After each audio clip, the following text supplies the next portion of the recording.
Boom! Here we are. We're going to talk about Indiana Jones. I made you blank there. Indiana Jones and the Last Crusade. But yeah, this movie really, it never lets up. Like, almost never lets up on the action. There's constantly something going on. And I think, again, like you're saying, like that's, I think what appealed to me when I was younger watching this movie. It's just fun, like the whole way through. And, you know, Raiders was the same way. And, yeah, that's just what you're wanting out of this, I guess. I don't know. I loved watching it. Adventure, excitement. Yep. Maybe not for a Jedi, but it's for Indy, for sure. That's right. That's right.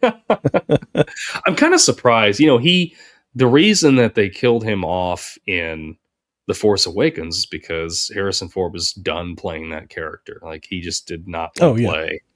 He didn't want to play Han Solo anymore. I'm kind of surprised that he has came back twice to do more Indiana Jones a little bit. I feel like it's because Indy's like his guy. Like Indiana, I feel like he probably relates the most to as far as like the characters he's played.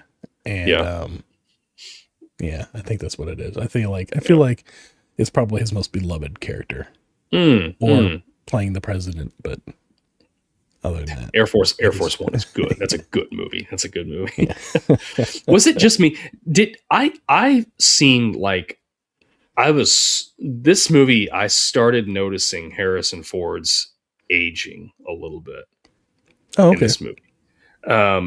Not like he was, you know, he's like walking with a cane, you know, or whatever, he's on death's door. But there were certain shots where, like, you look at that compared to Raiders or Temple of Doom, which, you know, granted, those were, you know, 81, and then Doom came out in 83 or something like that. It was a few years before this. But there's a few shots where I'm like, oh, I can start to see the old man Harrison Ford, like we see his face now, as I can start to see it in a couple shots there. He's getting a little grizzled. Yeah.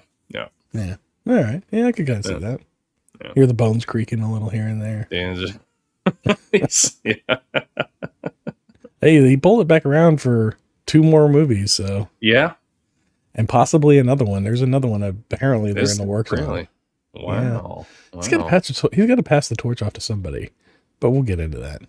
They would have to go back and do like adventures, like earlier adventures.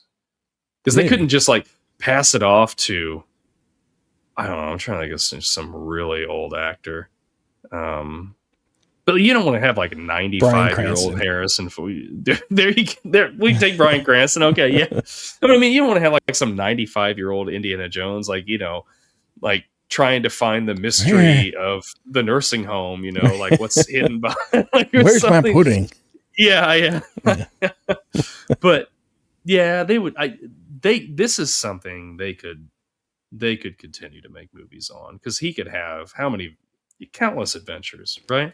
Yeah. Especially like if they do games based off of them, or they go animated. Like, there's the sky's limit there. But I don't feel like that's the answer. I do have an answer for it, but we'll get into that later. Okay. Fair enough. Yeah. I got just a couple more things I want to touch on. Yeah, hit it, because I'm about to have that on. Go ahead.